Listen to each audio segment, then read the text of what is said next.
जब हम बात करते हैं पैसा कमाने की, तो दो ऑप्शंस हमको क्लियर कट समझ आते हैं, एक है जॉब, एक है बिजनेस।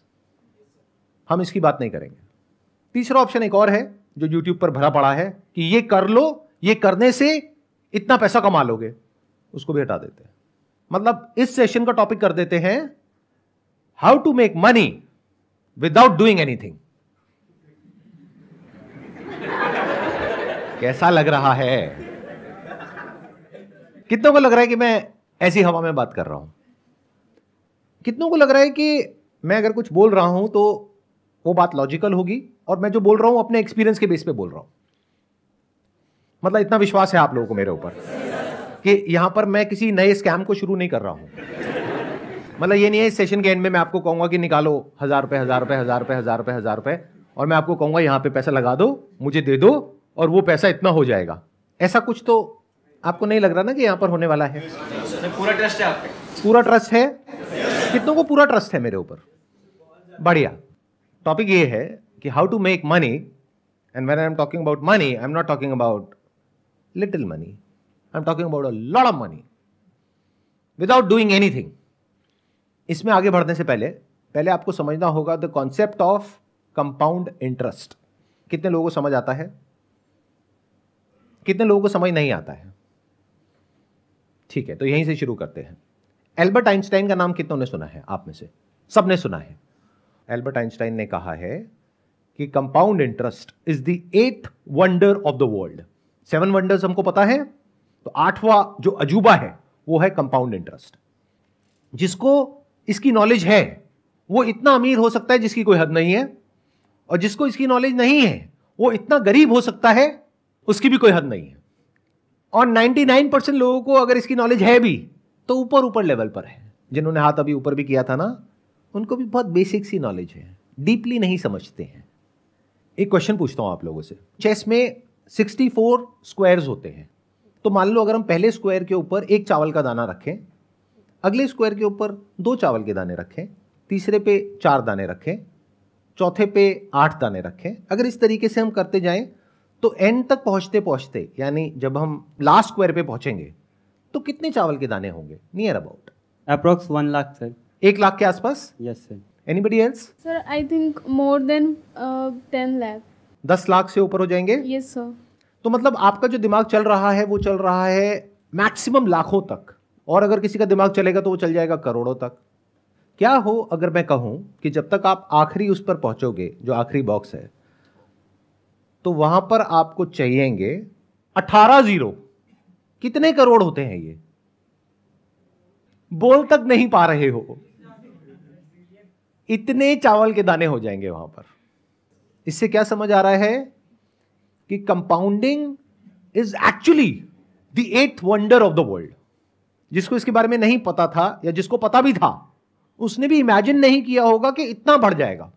उसने सोचा होगा मैक्सिमम कुछ करोड़ हो जाएंगे, 50 करोड़ हो जाएंगे, 100 करोड़ हो जाएंगे, 1000 करोड़ हो जाएंगे। ये तो उससे भी बहुत ज्यादा है। ये है पावर ऑफ कंपाउंडिंग। इसका एक और एग्जांपल देता हूं आपको, बहुत simple, day to day life से कनेक्टेड। आप में से कितनों के पास में क्रेडिट कार्ड है? तो क्रेडिट कार्ड पे आपको पता है कितना इंटरेस्ट लगता है, 1 साल का या 1 महीने का? Sir around 36%। 36% पर एनम, यानी अराउंड 3% महीने का। यानी कि 10,000 रुपए आपने क्रेडिट कार्ड कंपनी को टाइम से नहीं दिया तो उस पर कितना रुपए लगेगा? 10,300। 300 रुपए सुनने में बड़ा लगता है, तो बहुत छोटा लगता है। अरे 300 रुपए से क्या फर्क पड़ता है? क्रेडिट कार्ड कंपनी बोलती नहीं है कि इसको ईएमआई में ब्रेक कर दो, बट उसमें कितना एक्स्ट्रा लगेगा? सिर्फ 300 रुपए। तो आप कहोगे अच्छा 300 रुपए तो है। इसका मतलब क्या है? आप कंपाउंडिंग को नहीं समझते हो। और नहीं समझते हो तो अभी मैंने क्या कहा था थोड़ी देर पहले, कि जो कंपाउंडिंग को नहीं समझता है वो इतना गरीब हो सकता है जिसकी कोई हद नहीं है, और जो समझता है वो इतना अमीर हो सकता है जिसकी कोई हद नहीं है। तो आप अमीर होना तो चाहते हो, लेकिन क्योंकि आप इसको नहीं समझते हो तो आपके जो सारे एक्शंस हैं वो आपको गरीबी की तरफ ले जाएंगे। आप कहोगे 3% ही तो है, क्या फर्क पड़ता है? तो महीने का 3% मतलब साल का कितना हो गया? 36%। ऐसा आपको लग रहा है क्योंकि आप कंपाउंडिंग को नहीं समझते हो। क्योंकि जो 3% आप नहीं भरोगे इस महीने, उसके अगले महीने उस 3% पे भी 3% लगेगा। तो साल के एंड में अगर आप कैलकुलेट करोगे तो वो 36% नहीं है, वो 50% से भी ऊपर है। Do you know what that means? Bank में अगर आप अपना पैसा रखते हो तो कितना इंटरेस्ट मिलता है? 6-7%। यहां कितना दे रहे हो? 50%। तो अमीर कैसे हो गए अंकल आंटी? बहुत सारे लोगों के पास में, जिनके पास में क्रेडिट कार्ड होता है, मैंने देखा है, वो क्या करते हैं, वो ये नहीं देखते कि अमाउंट कितना ड्यू है, वो देखते हैं मिनिमम अमाउंट ड्यू कितना है। अच्छा मिनिमम इतना है, चलो ये पे कर देता हूं, बाकी का क्या हुआ, उस पर इंटरेस्ट लगेगा। इसमें क्रेडिट कार्ड कंपनी का तो बहुत बड़ा फायदा है और आपका बहुत बड़ा नुकसान है।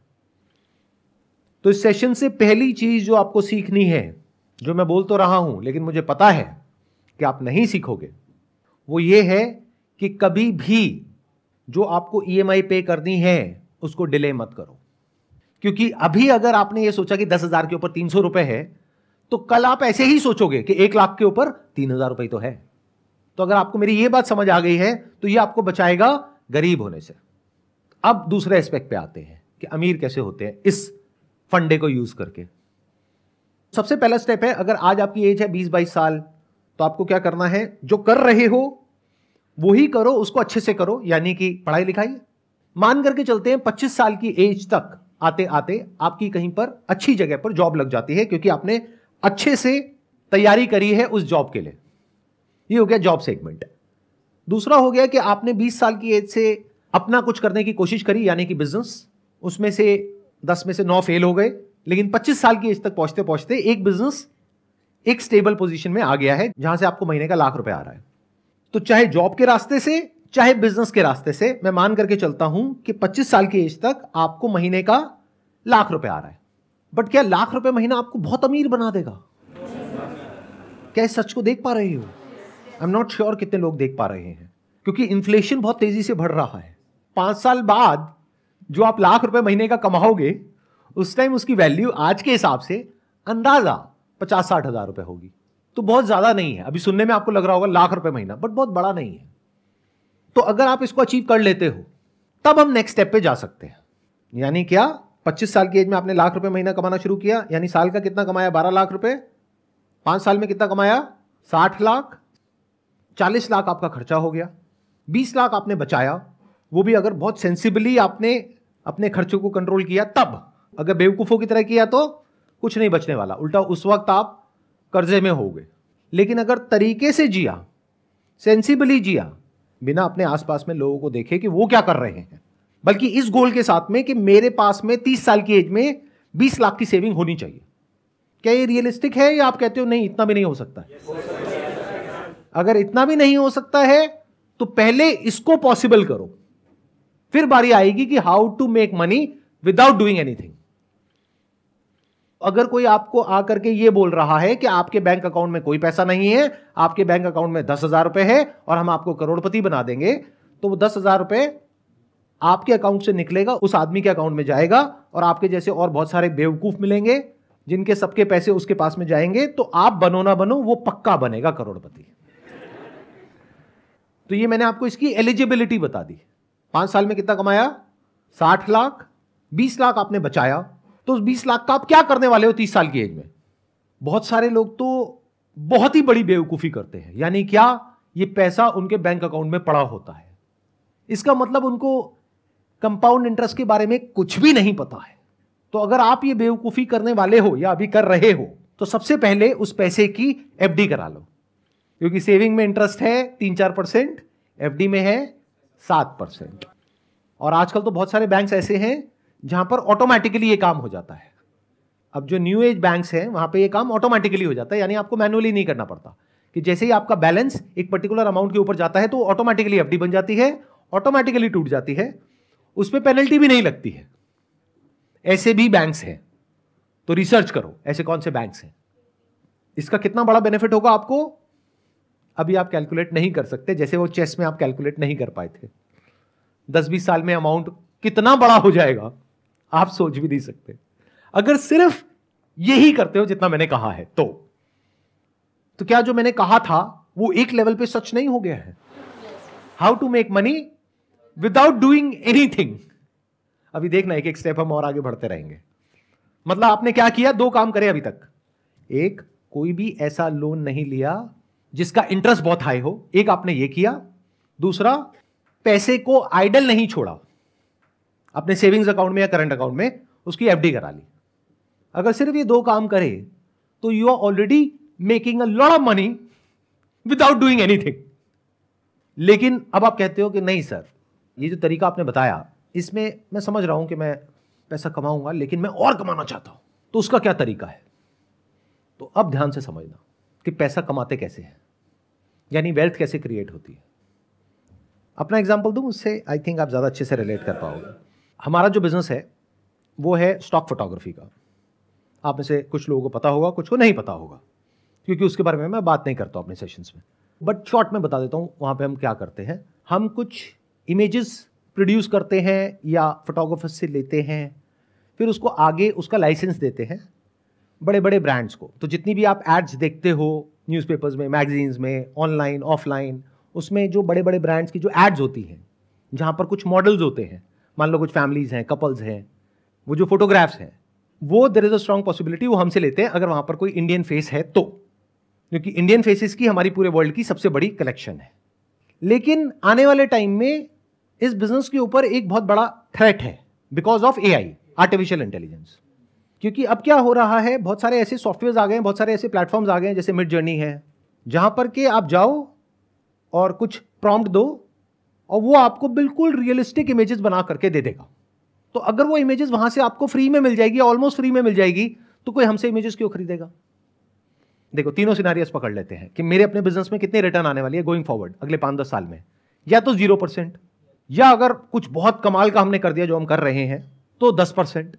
और अगर हम इस थ्रेट को ढंग से मैनेज नहीं कर पाए, यानी जो एआई की वजह से हमारे बिजनेस पे थ्रेट है उसको हम ढंग से मैनेज नहीं कर पाए, तो बिजनेस हो सकता है 10% से गिरने लग जाए हर साल का।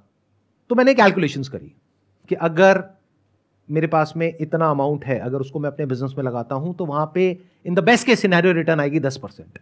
तो क्या कहीं कोई और बिजनेस है जहां पर मैं पैसा लगाता हूं तो रिटर्न आएगी 25 से 30%? तो उस बिजनेस में पैसा लगाना बेटर है या अपने बिजनेस में पैसा लगाना बेटर है? Does it making some sense to you guys? अब मैं कुछ ऐसा बोलने वाला हूं जो हो सकता है आप लोगों की जो सोच है उससे बहुत अलग है, लेकिन अगर समझोगे डीपली मेरी बात को तो समझ पाओगे मैं किस एंगल से क्या बोल रहा हूं। हम जब भी स्टॉक मार्केट का नाम सुनते हैं तो हम सबके माइंड में क्या थॉट्स आते हैं? जुआ है, सट्टा बाजार है, रिस्की है, जो पूरी तरह से झूठ नहीं है, क्योंकि बहुत सारे लोग इसको इसी तरीके से देखते हैं। किसी ने कहा ये शेयर ऊपर जाने वाला है, खरीद लिया, और ये तो नीचे चला गया, अब क्या करें? नहीं, अब जब वापस से उस भाव पे आएगा तब बेचेंगे। अब वो आधा रह गया, अब क्या करें? नहीं, अभी भी उसको तभी बेचेंगे जब वो वहां पे आएगा। अब वो 10 गुना कम हो गया, अब क्या करें? बैठे हैं और रो रहे हैं और अपने आसपास में लोगों को कह रहे हैं बिल्कुल बेकार है, और अपने बच्चों को भी ये कह रहे हैं बिल्कुल दूर रहना इससे, कुछ नहीं पड़ा इस सब में। ऐसा ही है। जबकि स्टॉक मार्केट ये नहीं है। यानी कि शॉर्ट टर्म में दुनिया की कोई ताकत प्रेडिक्ट नहीं कर सकती है कि जो स्टॉक मार्केट है वो ऊपर जाने वाला है या नीचे जाने वाला है, या कोई पर्टिकुलर स्टॉक ऊपर जाने वाला है या नीचे जाने वाला है। लेकिन लॉन्ग टर्म में उसको प्रेडिक्ट करना बहुत आसान है अगर आप बिजनेस को समझते हो तो मैंने क्या किया, जब मुझे क्लियरली नजर आ गया कि मेरे बिजनेस का एक सैचुरेशन पॉइंट आ रहा है तो मैंने डाइवर्सिफाई किया। अब अगर आपकी लैंग्वेज में बात करी जाए तो मैंने एक स्टॉक परचेज किया, बट अगर मेरे पर्सपेक्टिव से बात करी जाए तो मैंने एक बिजनेस को परचेज कर लिया। दोनों में फर्क देख पा रहे हो? कितने देख पा रहे हैं मैंने क्या बोल दिया है? बाकियों को नहीं समझ आ रहा, मैं समझाता हूं। आप स्टॉक मार्केट को कैसे देखते हो? मैंने शेयर खरीद लिया, शेयर बेच दिया, शेयर का भाव ऊपर चला गया, शेयर का भाव नीचे चला गया। मैं ऐसे नहीं देखता। जो भी लोग एक्चुअल में समझते हैं स्टॉक मार्केट को वो ऐसे नहीं देखते, बल्कि स्टॉक मार्केट भी गलत वर्ड है। बिजनेस को जो समझते हैं वो ऐसे नहीं देखते।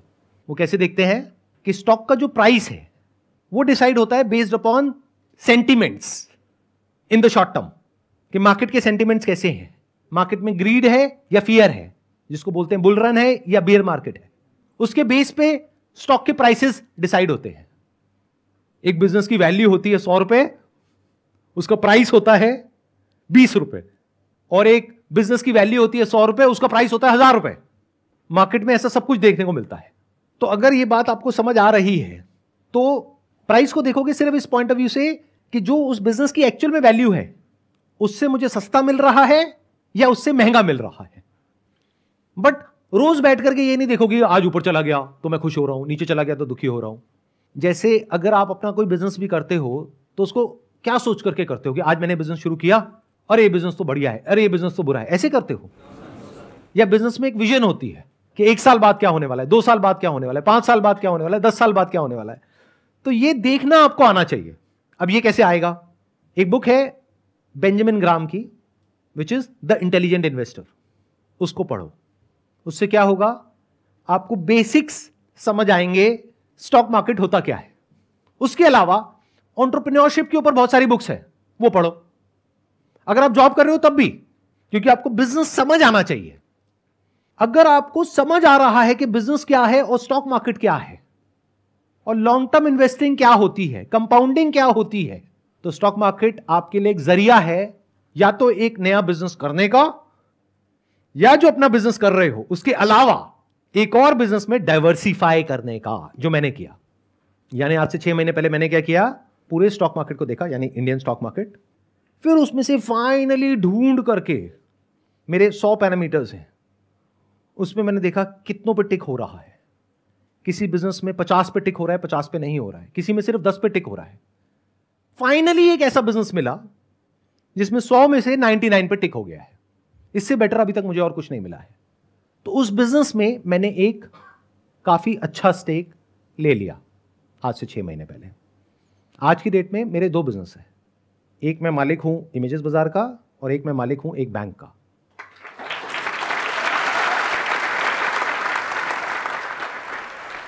अब जब मैंने ये बोला, आपने तालियां बजाई, इसका मतलब क्या है? आपको ये लग रहा है कि मैंने पूरा का पूरा बैंक खरीद लिया। अरे नहीं भैया, I am one of the owners of that bank. Owner कौन होता है और एम्प्लॉय कौन होता है? जो उस बैंक का मैनेजमेंट है वो एम्प्लॉइज है, जो उस बैंक का सीईओ है वो एम्प्लॉय है उस बैंक का, उसको सैलरी मिलती है। बट मालिक कौन है? Share holder is the owner. तो I am the share holder of that particular bank. अब वो बैंक, मेरी कैलकुलेशन कहती है, on the most conservative side, it will give me a return of around 30% CAGR in the next 10 years. क्यों? क्योंकि मुझे उस बैंक के बिजनेस मॉडल के बारे में पता है, उसकी सारी एनुअल रिपोर्ट्स होती है वो मैंने पढ़ी हैं, उसकी अर्निंग्स कॉल सुनी है, उस बैंक में मैंने अकाउंट भी खुलवाया है ताकि कस्टमर के पॉइंट ऑफ व्यू से भी पता लगे। मतलब इतना डिटेल में, इतना डीप में गया हूं मैं उस बैंक के कि मुझे एग्जैक्टली पता है कि क्या हो रहा है और क्या होने वाला है।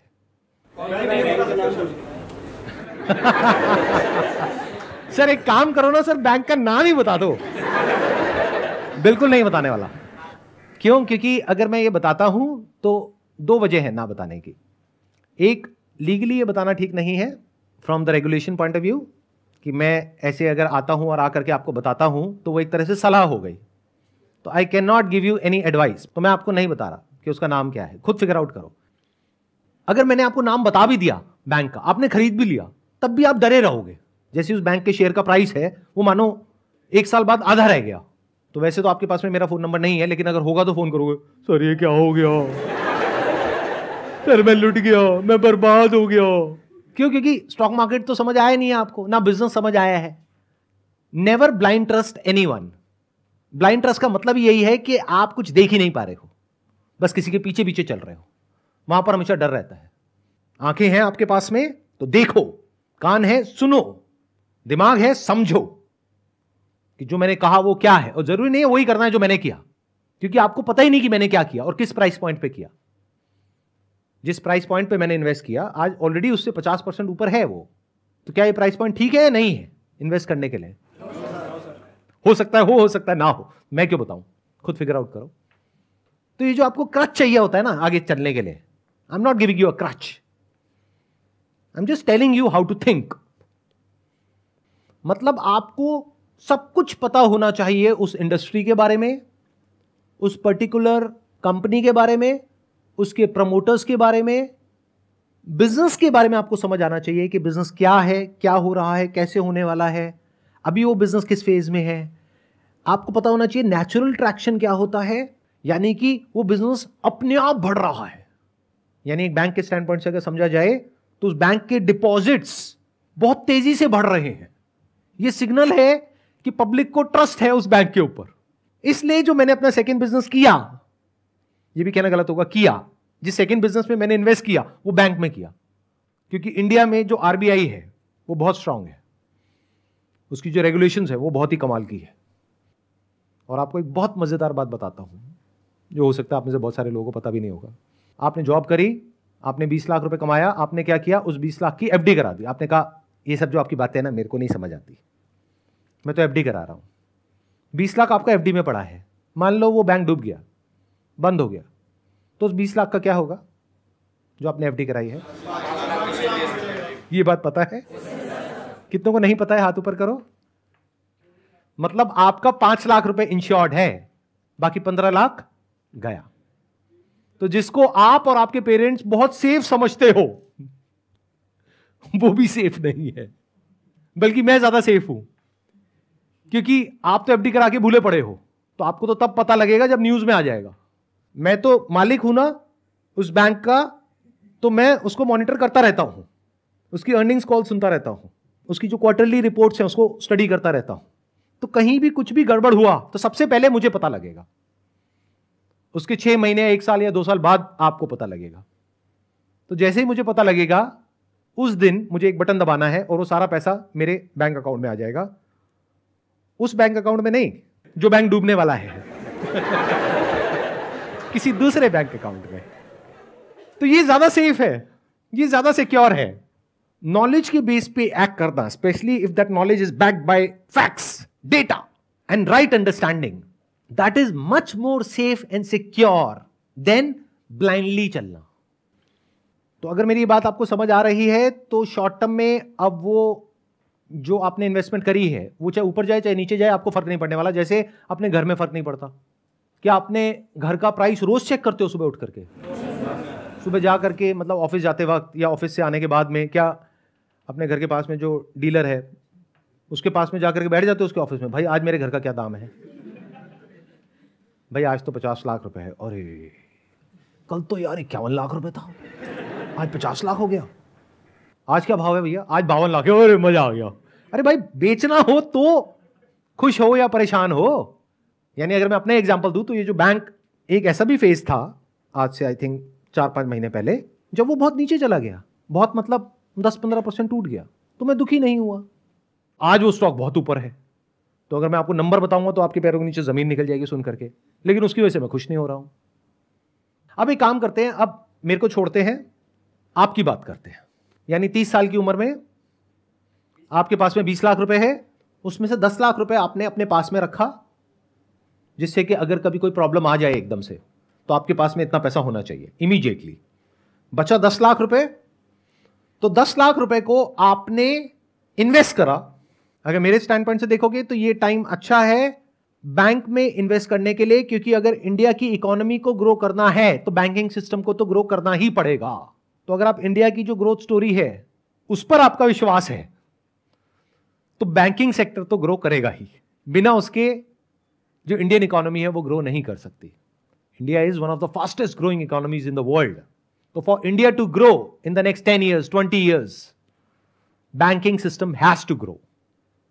तो ऐसे में अगर कोई न्यू एज बैंक को आप आइडेंटिफाई कर पाओ जो कि बिल्कुल परफेक्टली पोजीशनड है इसको आने वाले 5-10 साल में एनकैश करने के लिए, और आज या तो रीजनेबली वैल्यूड है या अंडर वैल्यूड है, इसको मार्जिन ऑफ सेफ्टी बोलते हैं, जहां पर आपको पता है कि पैसा डूबने की पॉसिबिलिटी ऑलमोस्ट 0% है, तो ये मेरे हिसाब से अच्छा ऑप्शन है। अगर 30% से आपका पैसा ग्रो कर रहा है ईयर ऑन ईयर, तो 10 लाख कितना हो जाएगा? Near about 14 times. प्लस जो आप काम कर रहे हो वहां से आपने 10 साल में कितना कमाया लाख रुपए महीने के हिसाब से? 1 करोड़ 20 लाख। और यहां से कितना कमाया? 1 करोड़ 40 लाख। उसमें से 10 लाख हटा दो जो आपने इन्वेस्ट किया, 1 करोड़ 30 लाख। इसके लिए आपने क्या किया? लेकिन किसी ने तो कुछ किया होगा तभी तो पैसा आया। किसने किया? उस कंपनी के मैनेजमेंट ने किया। अब बैंक बैंक मत बोलो बार बार, कहीं आप सारे जाकर के बैंक में पैसा लगा दो और पैसा डूब जाए और मेरे पास में आओ, सर ये क्या कर दिया आपने सर। कंपनी का जो मैनेजमेंट है उसने किया, उन्होंने जो काम किया उसके लिए उनको क्या मिला? सैलरी। बट आपको क्या मिला? प्रॉफिट। और प्रॉफिट हमेशा सैलरी से ज्यादा होता है अगर बिजनेस बढ़िया चल रहा है तो। इसका एक प्रैक्टिकल एग्जांपल दूं? आप में से कितने हैं जिन्होंने बजाज फाइनेंस नाम की कंपनी का नाम सुना है? अभी उसका मार्केट प्राइस क्या है? एनी आइडिया, जो स्टॉक मार्केट को ट्रैक करते हो? 7,000 नियर अबाउट 7,000। आज से 10 साल पहले कितना था? यानी अभी ये 2023 चल रहा है, तो 2013 में कितने का था वो? नियर अबाउट 100 रुपए। तो 10 साल में कितना हो गया? 70 टाइम्स। 20 साल पहले कितने का था? 7 रुपए का। तो 20 साल में कितना गुना हो गया? 1000 गुना। अब ये सब सुनने में बहुत अच्छा लगता है, बट अगर आपने ध्यान से मेरी बात सुनी है, मैं इस सब के बारे में बात नहीं कर रहा हूं। इस चक्कर में क्या होता है, बहुत सारे लोग जब स्टॉक मार्केट में घुसते हैं तो इन एक्सपेक्टेशंस के साथ घुसते हैं कि हमको अगला बजाज फाइनेंस ढूंढना है जो आज 7 रुपए का हो और वो आने वाले 20 साल बाद 7,000 का हो जाए। इस चक्कर में उनका वो जो 7 रुपए है वो भी 70 पैसे रह जाता है 20 साल बाद। तो मैं इसकी बात कर ही नहीं रहा हूं, यानी मैं पेनी स्टॉक्स की बात नहीं कर रहा हूं, मैं स्मॉल कैप की बात नहीं कर रहा हूं। मैं कुछ हद तक वो बात कर रहा हूं जिस फेज में बजाज फाइनेंस आज से 10 साल पहले था, 20 साल पहले नहीं, क्योंकि वहां पर ये बता पाना कि 20 साल बाद ऐसा कुछ होने वाला है, that was next to impossible. But 10 साल पहले अगर किसी में एक रीजनेबल अमाउंट ऑफ अंडरस्टैंडिंग थी एनबीएफसी सेक्टर की, तो वो प्रेडिक्ट कर सकता था कि 10 साल बाद कुछ ऐसा होने वाला है। तो मैं बात कर रहा हूं उस वक्त वहां पर एंटर करो जब रिस्क कम हो और रिटर्न की पॉसिबिलिटी बहुत ज्यादा हो। मैंने क्या कहा? आपका पैसा 10 साल में कितना गुना हो जाएगा अगर 30% की रिटर्न आई तो? 14 टाइम्स। और बजाज फाइनेंस कितना हुआ पिछले 10 साल में? 70 गुना। तो मैं 70 गुने की बात ही नहीं कर रहा हूं, मैं ये 50% कैगर की बात नहीं कर रहा हूं, मैं 25-30% की बात कर रहा हूं। और रिस्क को मिनिमाइज करने के लिए मैंने बैंकिंग सेक्टर को चूज किया, because I have fair amount of understanding of that कि वो कैसे काम करती है। प्लस मैंने जो दाव लगाया है वो आप लोगों की बेवकूफी के ऊपर लगाया है, क्योंकि मुझे पूरा विश्वास है आप लोगों के ऊपर कि मेरी ये वीडियो अपलोड करने के बाद भी आप वही करोगे जो आप करते आए हो। यानी जब क्रेडिट कार्ड का बिल आएगा तो मिनिमम अमाउंट ड्यू देखोगे और वो ही भरोगे, या फिर देखोगे अच्छा 300 रुपये तो है 10,000 पे, कोई नहीं क्या फर्क पड़ता है। तो मुझे पूरा विश्वास है आप लोगों के ऊपर। आई थिंक हिस्ट्री में पहली बार हो रहा है कि मैं अपने ही बिजनेस को खत्म करने का रास्ता आप लोगों को दिखा रहा हूं जिसमें आपका फायदा है। क्योंकि बैंक का फायदा किसमें है? जब आप महंगे से महंगे इंटरेस्ट पे लोन लो ज्यादा से ज्यादा, तब बैंक कमाएगा, तब मैं कमाऊंगा, because I am the owner of that bank. तो मेरा फायदा इसमें है। लेकिन मैंने अपने नुकसान की बात कर दी है। मैंने जो आपको कहा अगर आपने एक्चुअल में वो कर दिया या सबने वो कर दिया तो मैं तो लॉस में चला जाऊंगा। क्यों? क्योंकि आपका जो पैसा सेविंग्स अकाउंट में पड़ा है उसको उठा के आपने एफडी करा दिया, एफडी में आपको मिल गया 7%, ऊपर से आपने महंगे लोन लेना बंद कर दिए। प्लस बैंक के अपने खर्चे भी तो हैं, इंप्लॉइज हैं, सैलरीज हैं, ब्रांचेस हैं, उसका रेंट है। तो बैंक ने क्या कमाया? तो मैं लॉस में चला गया। लेकिन मुझे पता है ये सब जो मैंने कहा है आप ऐसा कुछ भी नहीं करोगे। फिर आप कहोगे कह क्यों रहे हो? अरे ऐसे ही मेरी आदत है सच बोलने की, इसी में तो मजा है। मेरी कैलकुलेशन क्या कह रही है कि इतनी कमाल की वीडियो जिसका नाम इतना कमाल का है कि how to make money without doing anything, उस पर भी व्यूज बहुत ज्यादा नहीं होने वाले हैं इन कंपैरिजन टू जो इंस्टाग्राम पे जो 2 कौड़ी की रील्स होती हैं, उसके कंपैरिजन में इस पर कोई व्यूज नहीं होने वाले हैं। आप शेयर करोगे फिर भी लोग नहीं देखने वाले हैं। यही अगर शेयर करोगे ना व्हाट्सएप पे जाकर के कि अगर ये शेयर नहीं किया 10 लोगों को तो तुम्हारी मां मर जाएगी, तो वो पूरे इंडिया में फैल जाएगा। तो अब देखते हैं क्या होता है। 10 साल बाद मैं एक और वीडियो बनाऊंगा, इसका पार्ट 2, और आपको एग्जैक्ट बताऊंगा कि मैंने जो इन्वेस्टमेंट करी उसका कितना गुना हुआ। Thank you so much for coming, wish you all the best.